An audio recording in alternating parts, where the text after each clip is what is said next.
Hey everybody, it's Matt, and Diane's the one hiding behind the hat. In fact, the hat's quite important in this little exercise because it's so loose on your, oh my God, I could fit probably twice that in there.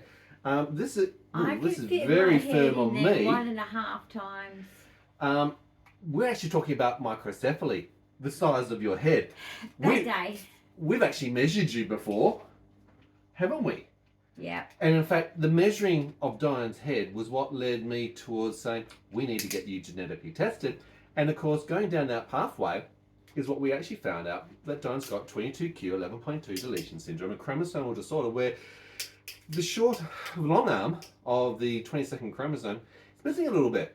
So she's missing lots of little bits. She's missing, in fact, about 40 to 60 genes. And that's pretty major because they're the building blocks for your body. And with that comes about 200 odd different things. Now, we already know that she's very short in size and short in stature. We also know that she's pretty funny and weird at the best of times because she's got, with that condition, autism, ADHD, OCD, Tourette's, that sometimes gets her into trouble, seizures off the wazoo, genetically caused. She's got GI tract issues, skeletal issues, memory retention issues. Many issues. We say she's got lots of issues, don't we? Unicorn tape. Unicorn tape's actually very good because, you know what, it's easy to be able to get the measurement. Oh, thank you from the peanut gallery, our birds. Jasmine. One of them's had a bit of a fly today. Jasmine. Oh, I know. Yes. And I saved the day because I came in and I went, get in there. And he did. He was having a bit of a spread of his wings while I was cleaning the cage. Indeed, he's a cheeky little bugger. Now, microcephaly is actually an important conversation. Something that you might know, and I've got some information I thought I'd share with you guys out there today. I don't even know. Diane's had to learn a lot of this along the way. When I first measured her head, I actually got the tape measure out just like that, and I started taking some measurements. But I thought it was being weird. What are you doing? You're buying me a new hat? No, I'm not going on to Shein. It's very confusing. I was like... And I was looking at all the graphs and all the information because Diane doesn't have a childhood medical history. Okay, so there's no childhood reference and information.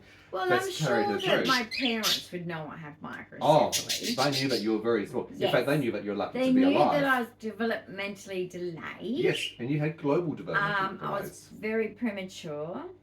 So I was born in the ICU, so to speak. Yeah. And so they did know things because microcephaly's been known about for a long time. So they would have they measure a baby's head in scans, in ultrasound. And when the baby's out the womb, including the child. Yes. Anyway. Now, when your doctor, your primary care physician, who you've been with for 8 years, heard the conversation about microcephaly, he looked at me, he looked at the numbers. You're never aware of this. And then it kind of like put some pieces of the puzzle, because you're a bit of a jigsaw. We put that puzzle together. Well, he was very busy writing up the referral to genetics to get something looked into. Okay? Now, in some cases, if you're born with microcephaly, it's not an issue. In fact, for about 10% of people who are born with it, they don't have any problems. It's the other 90% that do. So let me explain a few things. So can that be child won't have complications and will have a normal life expectancy. That's great. That's what we wish for everybody. But that's about 10% of those with microcephaly, to be honest. Okay. Now, and even that's questionable because they don't know much. I've learned about my disability world, which, you know, I'm a part of disability world where I live here and where I go places. I'm around disabled people, and microcephaly for all these people do have effects and it keeps coming up in conversations, exactly, because we find more and more with the same type of symptoms. So this is what we're going to discover today. Now, more severe cases can reduce your child's life expectancy. All right, so that's actually a significant concern here. The risk is higher if the condition affects their brain function. You've had intellectual developmental delays. Correct. 3 learning disabilities. Yep, absolutely. And as you know with my seizures, as you know with my Tourette's, as you know with... Just a few things. I've got a lot of neurological problems. I have vertigo, migraines, I have a lot of problems. Yeah, and it's not In just the about head. head size. In the head, so many problems. So many problems. So many problems. With microcephaly, about 2.5% of the population, okay, births every year may have this condition. All right, so that's something to think about. Now, according to the Mayo Clinic, it's not just a 22q thing. You're going to love this though. According to the Mayo Clinic, microcephaly is another rare neurological condition. How many rare conditions are you racking up there, young lady? Well, it's because it comes under my umbrella. Rare genetic syndrome, 22q11.2DS 22q is rare, microcephaly is rare. But it comes under that. And the list goes because on. microcephaly is something under 22q, Yep. but it's not synonymous with 22q, meaning you could have microcephaly and not have 22q. Absolutely, correct. Now, with this rare neurological condition, where the infant's head is much, much smaller than the heads of other children. In the 1 percentile, of the same age, I'm going to explain that because the numbers are important here. Right. Sometimes it's detected at birth. Usually it is actually. It usually is, yeah. Sometimes it's in a detected first world country, in vitro, in the ultrasound. It can be. This is also a condition where it goes also especially on the these abortion days. list. Parents can make that choice because they know the complications, the severities and the intensities and the risks that go with it. Well, I'm a Catholic and I'm not Absolutely. for that. That's just my personal opinion. Whatever your opinion is, and please, women, whatever decision you made for your body is the right one for you. Please know that. No shade here, but my personal preference would be I would keep my child. But no shame to anyone that hasn't.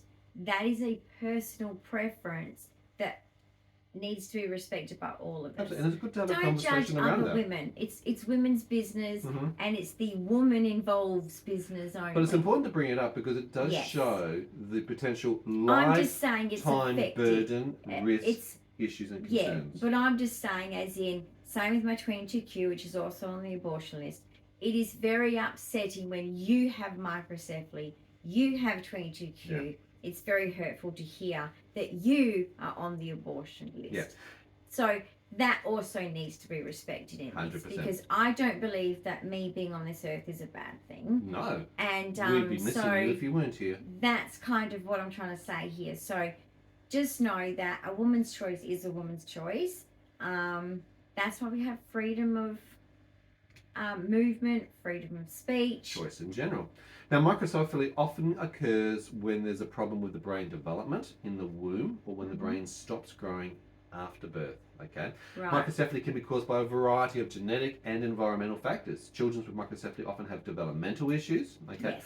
Although there's no treatment for microcephaly, early intervention with speech pathology, occupational therapy, other supportive therapy may actually help. You know, supportive learning and education may help enhance a child's development and improve their quality of life so they can go on and become very functional. Throw the whole lot of therapies towards the child if the child needs it. Detection's important. Absolutely. You being at age 48 and me grabbing a tape measure and me going, this makes a lot more sense with all the literature that I'm reading. However, we do not know my history because my mother would not tell me any truths and would not discuss my birth at all. So but you had a grandfather that said you were lucky to be alive for the last 10 years. For 10 years of my life, that was every time it had been a while. You know, you have a big hug. You know, I'm so happy to see my miracle baby.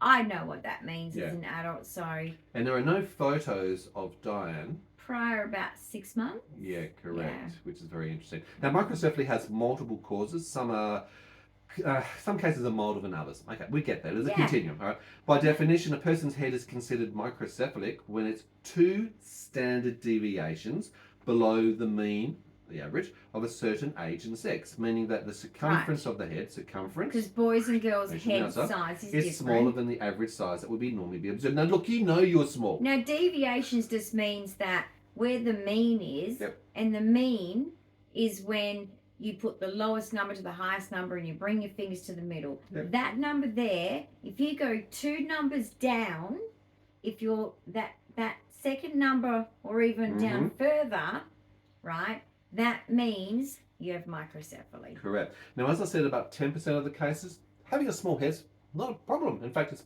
probably easy And that's in some great. regards. Some people Great. don't suffer anything. In these cases, the children and adults don't have intellectual impairment, or they don't have medical issues that can accompany microcephaly, such as cerebral palsy, vision problems, epilepsy, all known issues associated with microcephaly.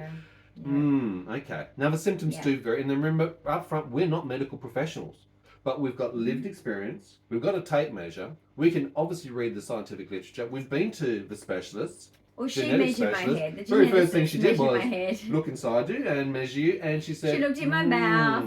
She looked let's at my get some face. She DNA measured going. me. She looked at my arms. Looked at my legs. They do a lot. They do a physical examination, guys. They don't just take your blood. Exactly. And then swab. They swab your mouth, Yes, didn't they? they Yeah. swab as well. But they actually do look at your body. And that's everything from size of your eyes distance, looking at your lips, your structure, measuring of certain things inside your mouth, particularly and talk to you. what They you've got, actually physical talk to colours. you to sort of like, and you know, it's every clinician that, especially the high end clinicians, they spot the autism very easily. Luckily, it's normally the physicians that are the lower end physicians that are a bit slow to pick up that I'm autistic. But you know, autism is, if you're autistic, you all know this. Everyone says they know it, but they don't. Yeah, if you met one autistic, you've only met one autistic person. Yeah. All right. But, the same with 22q. But it's good that they do these kinds of like discussion tests, body check, and then blood and all that. It's very important. Yeah. So, and especially when you start adding a lot of information I think there's together. even a urine test, wasn't there? Look, with 22q, I was looking at things like the eyes, the lip. I was looking at the ear shape. I was looking at the palate. I was measuring the brain circumference. You take all that on board, as well as the actual symptoms that are going on. That's what led me to go, you know what, let's ask a few more questions. And that's really important. We're not medical professionals. Ask your questions to your primary care physician, or go and see a geneticist or a neurologist if you've got issues or concerns. Okay, that's important to understand. If you're in investigation mode, then this is the video for you, because when you're in investigation mode, no one's going to spend the time to this extent than you or the people caring for you. You're invested. Okay, because you're invested. So just know that we're in an era, sadly, and it's wrong, where physicians don't have the time or take the time to do these things that they really should do. So do your own research. Do your own research. Ask questions. Look at the person. Yeah. Do some conversations around family, because even in family you've talked about shortness, short stature, even dwarfism, and that's something I'll talk about right now, because symptoms that come with microcephaly, they do vary, but they include developmental delays, speech, and also movement issues. I had many speech difficulties issues. with coordination. Anyone? Balance. Oh my God. Dwarfism or short stature. Now at school, you look, you know how you take the school photos. Down here. Everybody's up like this, and there's someone down here on everyone. They had to get chairs from 1 to 2 levels down. 2 grades because below. In Australia they're all one colour. So grade 1's one colour, grade 2's one colour, grade 3. So it's really embarrassing. It kind of like I was the kid with the different colour chair. Yeah. Or if you are sitting there, your feet don't touch the ground because you're just rocking your legs backwards and forwards. And that's why they'd go get me a chair, because they'd be like, because the first thing would be, stop doing that. And, you know, then they'd realise, because they'd come up to me, because I obviously would not stop doing that, and realise that, you know, they'd say, put your feet on the ground. So I obviously shuffled forward, put my feet on the ground, and they would have noticed at the back there was this big gap. Yeah. Right, this big gap. And so they would go and get another chair. Yeah. But basically that happened for many, many years. And in the school photos, and you know, when they in my day, they used to sometimes line us up for height. And I was at the end. And that's a given? I just used to walk to the end. It was just like, forget it. If I'm wrong, I'm wrong. It's a bonus. Well, you could meet someone who's also small stature. Where's the short end? Oh, okay, where's the shorties? That's where I am. And basically, my friends were... Hey. Inside voice, Christoph. They're reacting to me.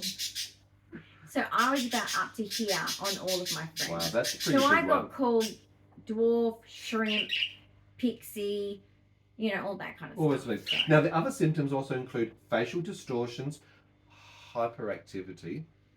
Yeah, the teachers used to write that down. I think She's it would have been too in every school hyperactive. report every year of your entire life. Oval, 2 laps, come back. Yeah. And I'm like, Intellectual delays come with this as well. Seizures and abnormal muscle functionality.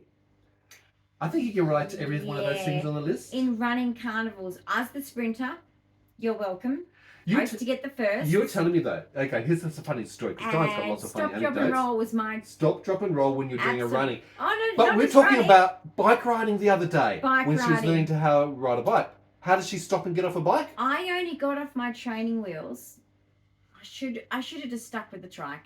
Yeah, I think we need to get a trike. Yeah. But once I got the BMX, I was like, this is my bike. This is the bike I should have had all those years ago. Yeah. But anyway, 10 years old. Okay, let's take the training wheels off because this is getting embarrassing. Trying to be normal here. Okay, I'm a next generationer. I had to try and be normal. I had to try and be tough. Yeah. You know? Yeah, rub some sand on it. Rub some sand on it. That's it. Okay, so what I did was to hide my lack of ability was I would wobble, but I could go forward at least. Sure. I could keep up. I was lagging behind. How's that stopping thing? You know, but I wanted to be part of the Goonies, you know. The Goonies, the gang. But anyway, Yeah. how I would stop is I would look, where's the neighbour's best grass? Which is the best grass of which neighbour? Oh, yeah. Yeah. And I'd flop onto the grass and get up. No one even noticed that there was a strategy. It worked. It works, apparently. I mean, grass burns do hurt, but you know, bitumen's worse. Yeah, bitumen is worse, indeed. Now, developmental. I had no training wheels at least. Delayed development, failure to thrive, you've been told that all the way along. Short. Learning disability, short stature, slow growth. Everyone had boobies Behaviourally. before me. Hyperactivity, impulsivity, or irritability. Okay. Also comes with a misshapen face. Yeah, I think I hearing had a lot loss. of irritability episodes in childhood for sure. Yeah, that's really important to understand. Yeah, I do think so. Do you, and look, I keep hearing, excuse the pun, I keep hearing hearing loss come up as a symptom a lot of the time with this. And you complain all of the time. I complain of hearing of issues. hearing Yes. issues, okay? I do. Intellectual disability, malnutrition, poor coordination, speech Yeah. impairment, I or was a very vision disorder. skinny. We also hear a lot about her eyesight. Yeah, but I was a very skinny kid. Yeah. I was very, very skinny. Mm. And I used to eat well. You I used could. to eat well. You also used to burn it off, doing your drop and roll. Yeah, but I was also being hyperactive. I could not sit still, guys, and it was actually problematic.